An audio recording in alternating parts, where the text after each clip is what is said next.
The court didn't tell them that we need to come into a special session. The court didn't tell them to spend taxpayers' dollars. This is a power grab. So hell no, we're not going to let it go. Power to the people, y'all. Power to the people. 2 seats now. 2 seats now. 2 seats now. 2 seats now. This is Stories from the States. I'm Chris Fitzsimon. Here at States Newsroom, we know there's a lot going on around the country in every state capital. Thank you for being here. Today we're talking about the dramatic changes to the Voting Rights Act of 1965. The U.S. Supreme Court's recent decision in Louisiana versus Callais weakened Section 2 of the act that's designed to prevent racial discrimination. Now, state and local governments could redraw district lines at all levels. Alabama is already holding a special session as protesters, as you just heard, rallied outside the State House against it.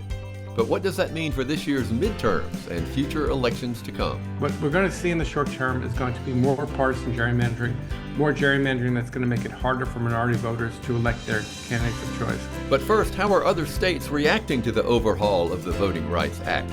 From states scrambling to redraw congressional maps to the pause of Louisiana's U.S. House primaries, States Newsroom democracy reporter has been covering what's going on. We'll hear from him in a moment.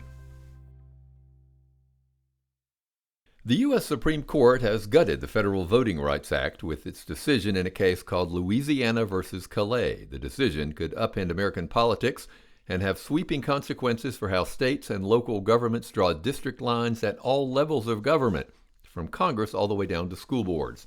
Joining us now to help us understand what all this means is Jonathan Shorman. He's the democracy reporter for States Newsroom's D.C. Bureau, and he's been covering how states have been reacting. Just a programming note, we're recording this episode on Wednesday, May 6th, so there may be some additional changes after we record. Hi, Jonathan. Hey, Chris. Well, quite a week or 10 days for you, I am sure. For folks who don't follow this day to day like you do, how significant is this decision in determining not only how we vote, but who we can vote for?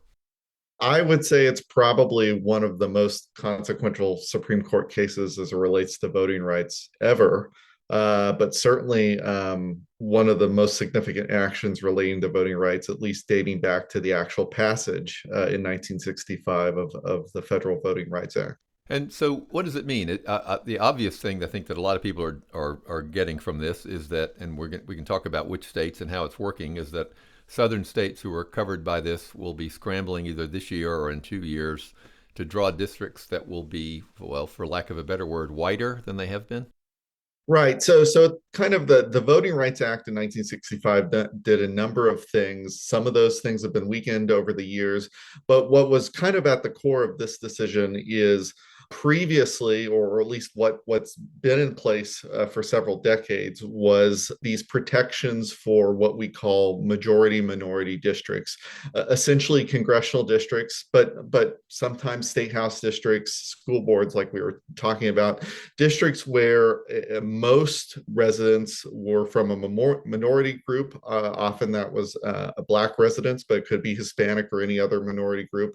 And when that is the case, often those districts receive kind of greater protection from what we call gerrymandering, or the idea that you're going to redraw these lines for political benefit or some other kind of advantage.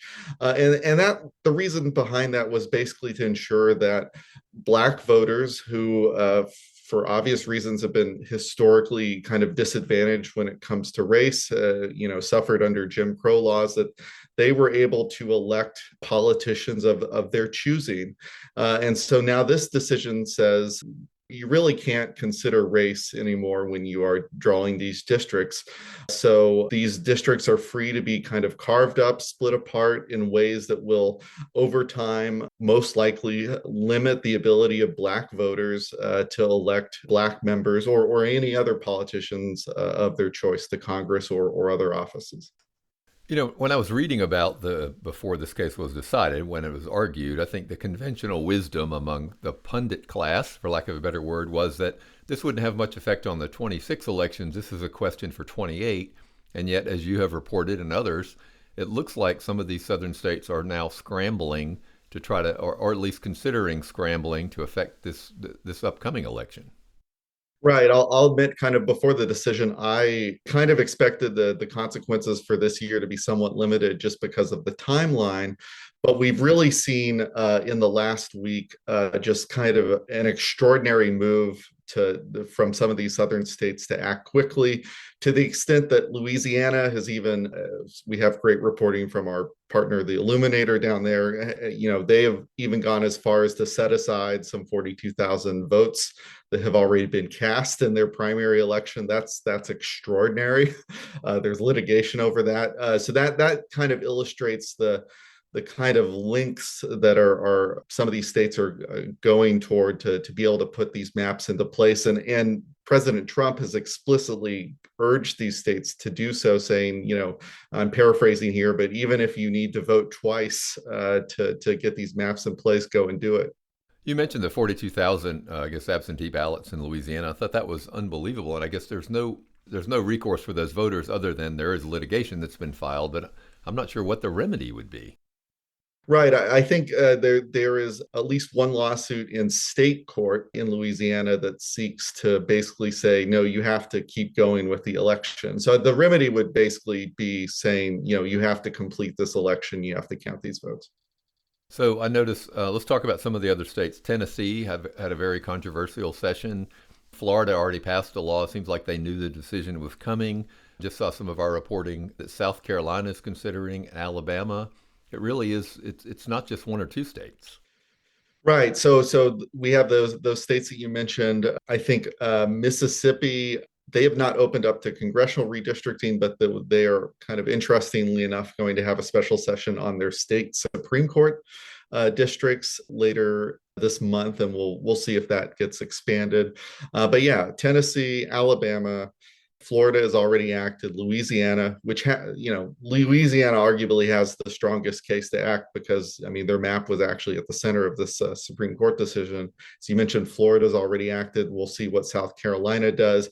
We have about roughly half a dozen states in play here, and that's just this year. But really, when we talk about the real fallout and the real big consequences from this decision after 2026, you're going to see this kind of expand nationwide, where more or less any state is going to have an opportunity to kind of go and try to redraw their map. So when you think about the kind of redistricting, the gerrymandering wars that we've had over the last few months, even before this decision, that's just kind of a preview of what we're going to see next year. It's actually, I would expect it to be even more intense and even more sweeping next year. And I guess in that case, some of the blue state governors are already saying if a lot of these states draw out all the Democrats or all the black members of Congress, they will then do the same to Republicans. Is that what we're talking about? Right. Right. So this year before Callais, you had voters in California and Virginia basically vote to codify Democratic gerrymanders. There's discussions ongoing in New York State, obviously, because of their large population, there could be a number of seats at play there. There's discussions in other New England states. Ironically, some of those states tend to be the ones that have restrictions on gerrymandering, that have either adopted independent commissions or have provisions in their state constitutions kind of limiting what you can do. So it's actually for some of those Democratic gerrymanders, it's going to be more difficult for state legislators to kind of get at those maps. They're either going to have to find ways to work around these restrictions or ask voters first to suspend some of these provisions. But I'm old enough to remember, as the saying goes, when redistricting was generally only done after the 10-year census. I guess there were some exceptions, but it feels like that's completely out the window. Now we're not only doing it in mid-decade, we might be doing it twice in the middle of a decade. Right. Basically, before this, you might have one state where they had a court case over a map and the map was thrown out and they had to redraw mid-decade. But basically, there has been this norm. Like many other things in the Trump era, there was essentially been a norm against mid-decade redistricting. And this year, or really last year, Trump said, I want Republican states, beginning with Texas, and then he went on to other states to redraw their maps for partisan advantage. and states started doing it. And basically, we've found out that there's nothing legally stopping states from doing this. So this might become more of a feature of our politics going forward. Didn't it? It used to be, it doesn't seem like it was that long ago, not to keep referring to my age, but that Republicans and Democrats, citizens at least, thought it was a good idea to have those restrictions that you mentioned. And that I guess Iowa was one of the first states where let's have a fair, whatever that means, but a nonpartisan commission or somebody to look at these districts and sort of divide them up regardless of the politics and where people live. That seems like such a novel concept at the moment. Right. I think it's kind of clashes with a growing awareness in recent years that all of this happens. These parties act with kind of a national map in mind. So if you kind of handcuff yourself as a state, you're basically, the thinking goes, that's great, but really, you have to think of this as kind of a national contest for control of Congress, control of the U.S. House. And so it doesn't really do you any good necessarily as an individual state to kind of handcuff yourself and limit your options. Opponents of gerrymandering are still, even if they maybe have squishy feelings about some of this kind of pushback, they are still very much against gerrymandering. But I think there's a growing recognition that I guess the solution to gerrymandering at a national level is going to have to come from Congress. Congress almost certainly has the authority to ban mid-decade redistricting. They probably have the authority to require states to use independent commissions and set some other criteria in how they draw their maps. But we've all seen how kind of tough it is to get major legislation through Congress. So even that path is going to probably would take years before something like that could happen.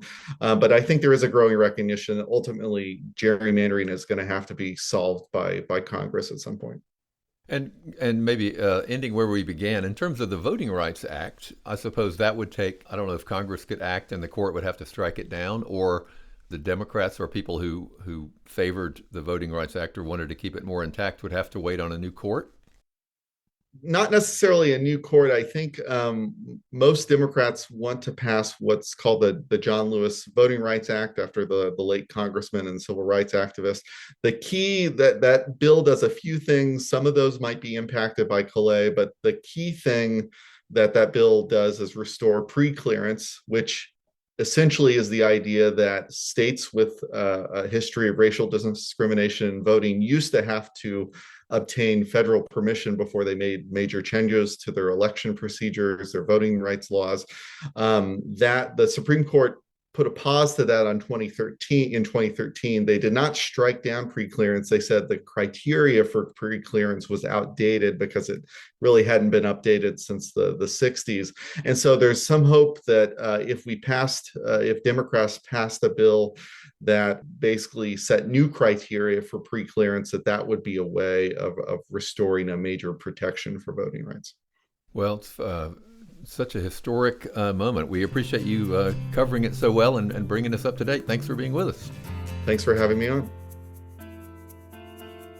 To stay up to date on how your state is reacting to the changes to the Voting Rights Act, you can always go to newsfromthestates.com.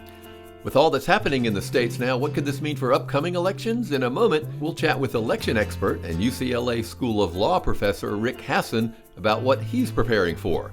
We'll be right back.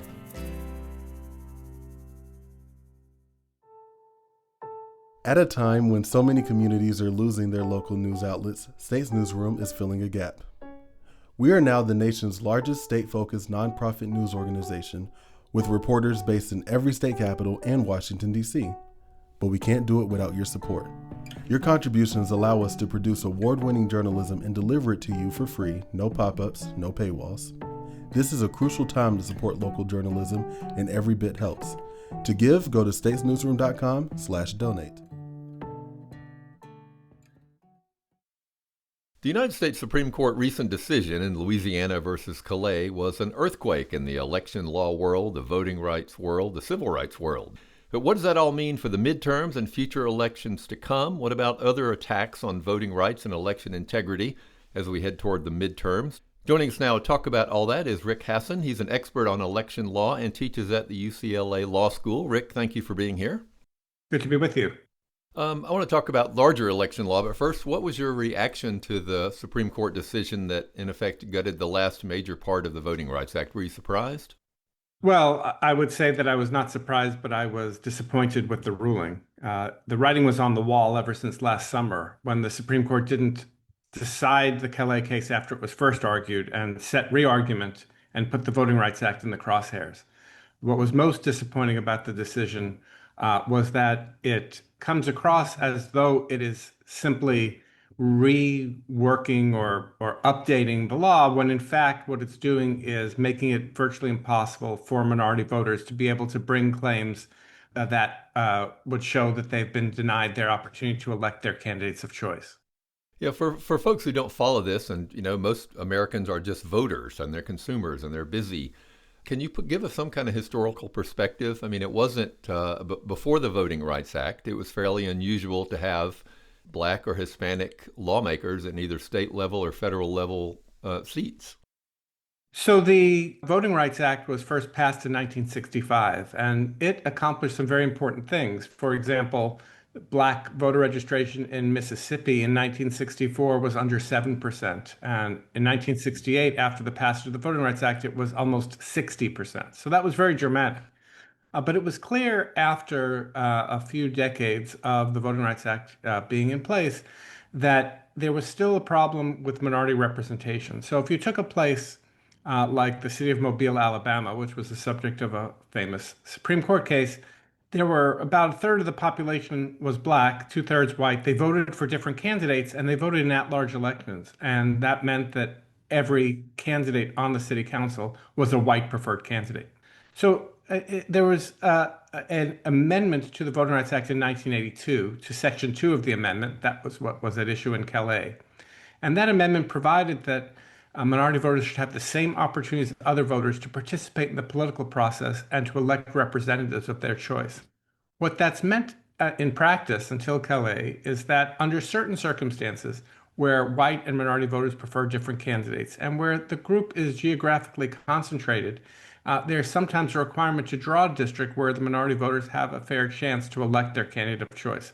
That has led to a great increase in minority voting rights. It has led to more minority preferred candidates being elected in Congress, in state legislatures, as well as in local bodies like city councils and county boards of supervisors. And obviously, the second part of that is without this in place, do you expect we will, if all things stayed the same according to this ruling, if we were talking in 4 years or 6 years, will there be far fewer people of color in office at all levels of government? So I think that both the Republican Party and the Democratic Party will have an incentive to try to unpack these districts, that is, spread these voters, especially Black voters, are among the most reliable voters for the Democratic Party. There's a huge overlap here between race and party, which was a big part of what the court talked about in Calais. And so what's going to happen is, and it's already happening now, is that Republican states that had been forced by the Voting Rights Act to draw districts for Congress or for other bodies where minority preferred candidates can be elected, they're going to dismantle those districts, and they're going to crack those populations and probably create more districts that are going to be represented by white Republicans. Democrats, too, are going to have some incentives to spread these reliable Democratic voters out, perhaps creating more Democratic districts, but fewer districts where minority voters get their first choice for who is elected to office. So is this the end of the Voting Rights Act, or I've seen different analyses written. Obviously, this was the third big decision that, whatever word you want to use, gutted it or eviscerated it. Is the Voting Rights Act still a viable act that can be used to battle discrimination in electoral law? Well, the Voting Rights Act has other components. There's a component, for example, that requires that ballots and other ballot materials be provided in different languages when there are significant numbers of language minorities.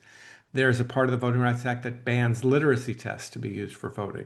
So there are still parts of the Voting Rights Act that are still in play. But the two big pillars of the Voting Rights Act, Section 2, which we've been talking about in Calais, and Section 5, which was a part of the Voting Rights Act that required jurisdictions with a history of race discrimination to get federal approval before they make changes in their voting rules. That part of the Voting Rights Act was killed off by the Supreme Court in the Shelby County versus Holder case in 2013. So it's fair to say that the Voting Rights Act has been denuded of its major powers.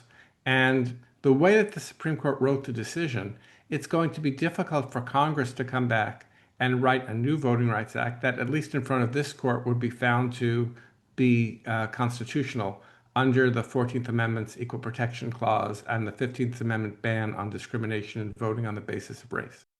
So it sounds like the recourse for folks who were upset about this ruling or wish the Voting Rights Act could be re-strengthened or taken back to its previous impact would be to wait for a new court, or is that what actually will happen?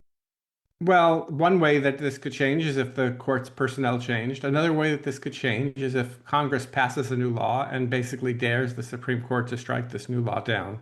That would be, I think, an important political message that would be sent. There may be other ways of trying to deal with the problem of minority representation. One way, for example, would be to move towards more proportional representation systems where people could vote for parties. There could be lists of members of the parties, and then those lists could then provide more diversity in who the candidates are.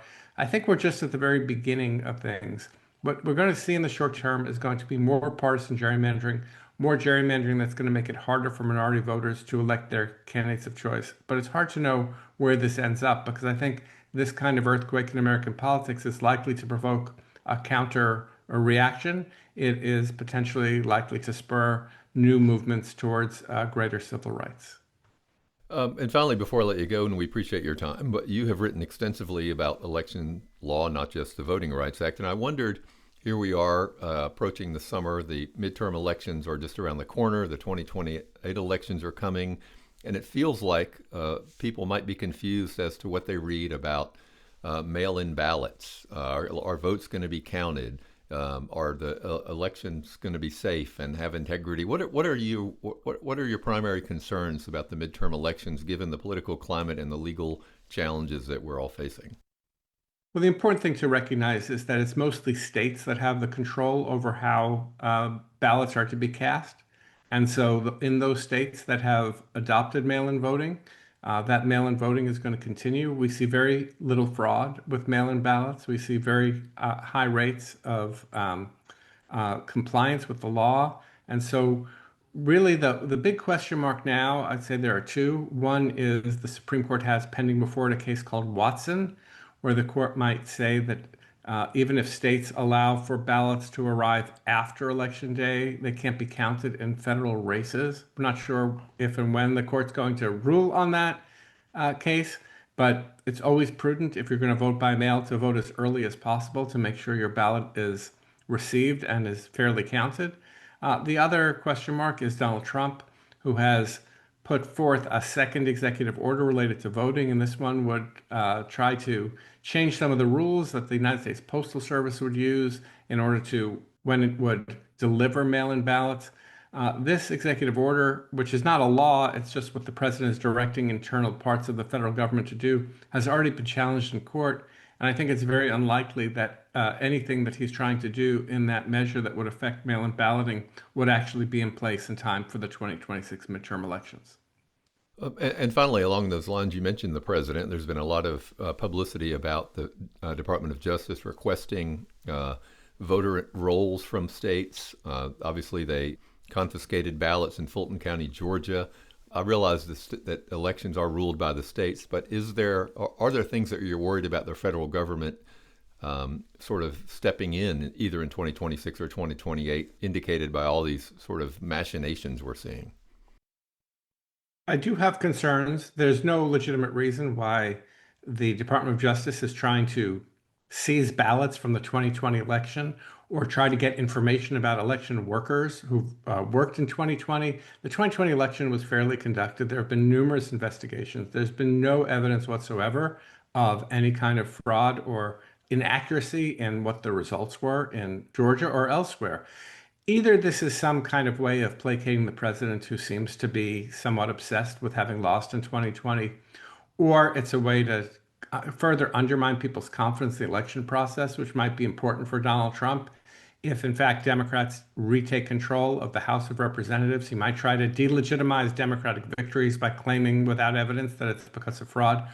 Or most worrisome is the possibility that this is kind of a test run for 2026. And I certainly hope that steps are going to be taken to ensure that the federal government can't try to seize ballots in an election that is still ongoing, where we still don't have a final decision, or where there may be ballots that would be subject to a recount. So we're in this odd position where states have to protect themselves from the federal government in 2026 to assure the integrity of American elections.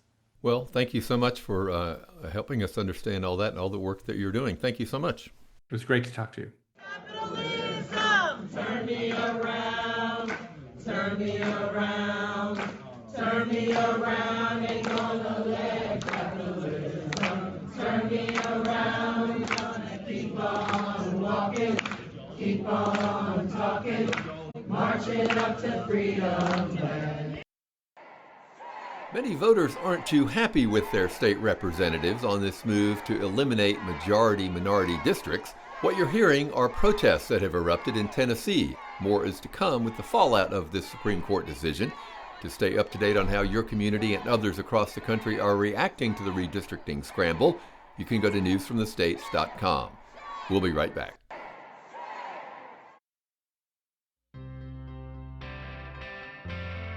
I don't know about you, but the first thing in the morning, I like to have some coffee and try to catch up on all the news that I missed. One of my favorite new morning newsletters is Daybreak from States Newsroom. Daybreak gives you a quick 50-state snapshot on vital issues and how they're affecting state policies around the country. Start your day informed. Subscribe to Daybreak at statesnewsroom.com/subscribe.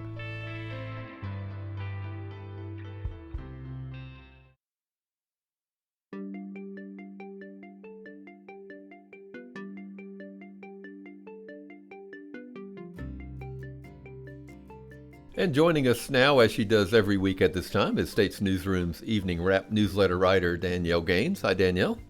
Hi, Chris. How are you? I am well. Quite a week in the news business. I'm interested to see what caught your eye. So much news, and I'm interested to listen to your conversation from earlier in this podcast as we just see more and more stories about redistricting. So I figured I'd go a different direction and start us off talking about some water issues in the West. Interesting. Yeah, so we had this story this week out of Utah, right along the Wyoming border at the Flaming Gorge Reservoir. And our reporters talked with the owners at a marina on the reservoir and folks kind of all throughout the small communities surrounding it about a plan by federal officials to release about a third of the water from that reservoir and send it downstream. So the water needs to be sent downstream to go to Lake Powell, which is hundreds of miles away in Utah and Arizona. A dam at Lake Powell generates electricity for more than 350,000 homes that is currently imperiled by the drought conditions in the West.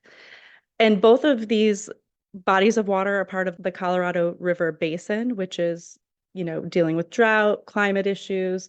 It's providing electricity and irrigation to wide swaths of the West, drinking water for 40 million people within that basin. And this was just a story about what really happens. It really illustrated the dynamics and the fallout as you start moving water around these different communities. So Flaming Gorge Reservoir is a community that relies on recreation, and losing a third of their water is going to be a really big issue for them. I think a lot of folks, including me, who live in the East, until you really think about it, don't understand just how giant a deal is water, especially in the West. I mean, it has really defined so many of their debates. Well, and the states were supposed to come together on new allocations for how they use that limited Colorado River water. And of course, they couldn't reach a decision on their own. So the federal government is stepping in and is going to make a decision by October 1st. But we've had a lot of water stories this week. And, something else we talk about on the podcast, data centers and how that's impacting this is just adding a whole nother layer onto an already really complicated issue. Yeah, absolutely. It feels like every week there's another giant data center either approved or a protest that has erupted. Well, what about something coming up? Yeah, something that I'm watching. We'll stick with the West a little bit, I guess. We'll stay in Colorado this time. And the state was sued, or there were two lawsuits filed in the state this week challenging gun control laws. So The first was challenged by the Trump administration to the state's ban on high-capacity magazines for rifles. The state has restricted the sale and possession of magazines over 15 rounds since the awful mass shooting in the Aurora movie theater in 2012.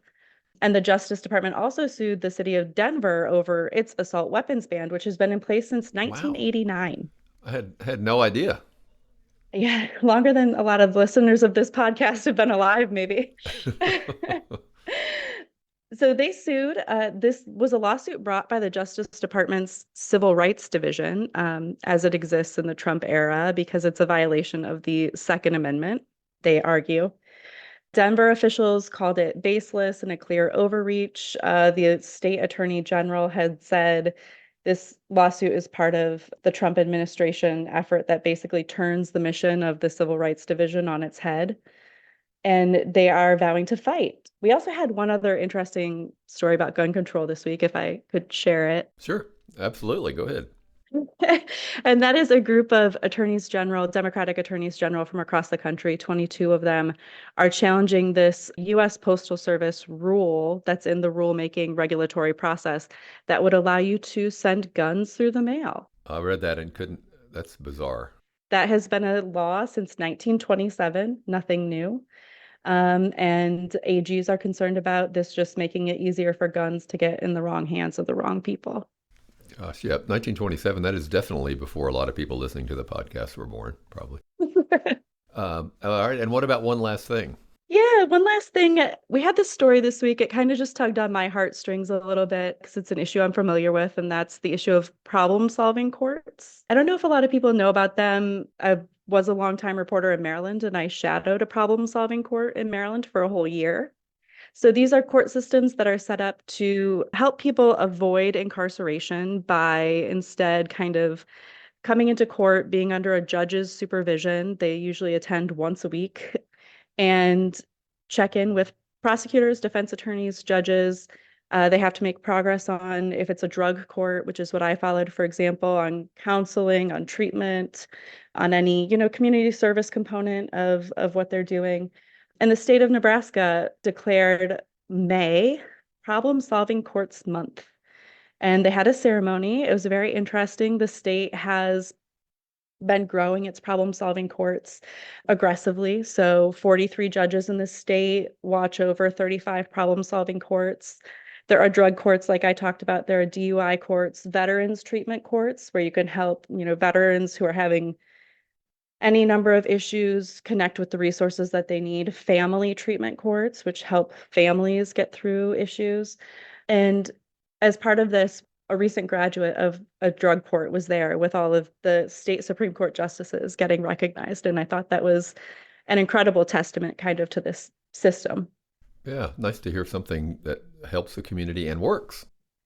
Yeah, and he actually he became a mentor in his drug court by the time he had graduated and is now helping other folks. Very, very cool. Well, thank you as always, Danielle. We appreciate it. Thank you.